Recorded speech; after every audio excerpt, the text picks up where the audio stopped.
chị em ơi, nào chúng ta lên đường.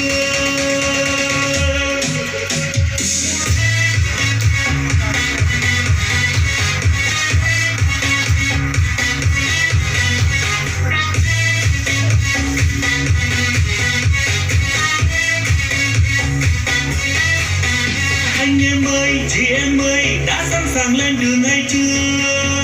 Đã sẵn sàng. Đôi tay đâu vỗ lên đi, trong Giêsu rộn ràng tiếng ca. Anh em ơi, chị em ơi, đã sẵn sàng lên đường hay chưa? Đã sẵn sàng. Đôi tay đâu, trái tim đâu, trao cho nhau một lời thân ái.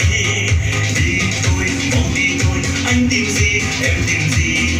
Tìm nhà Chúa nơi trần gian, tìm Giêsu, tìm nụ cười, tìm người trong tình yêu Chúa, tìm Giêsu, tìm cuộc đời, tìm lại mình trong tình thương Chúa, tìm Giêsu, tìm mặt trời, tìm lòng người luôn cùng ánh sáng, tìm Giêsu, tìm nước trời, trong hân hoan đi vào nơi Chúa. Anh em ơi, chị em ơi, nào chúng ta lên đường.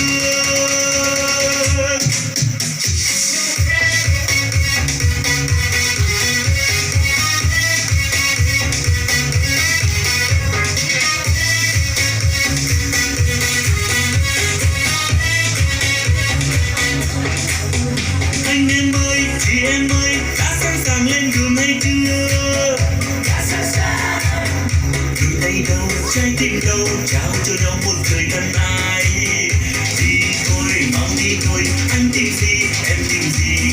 Tìm nhà Chúa nơi trần gian, tìm Giêsu, tìm nụ cười, tìm người trong tình yêu Chúa, tìm Giêsu, tìm cuộc đời, tìm lại mình trong tình thương Chúa, tìm Giêsu, tìm mặt trời, tìm lòng người luôn cùng ánh sáng, tìm Giêsu, tìm nước trời, trong hân hoan đi vào nơi Chúa.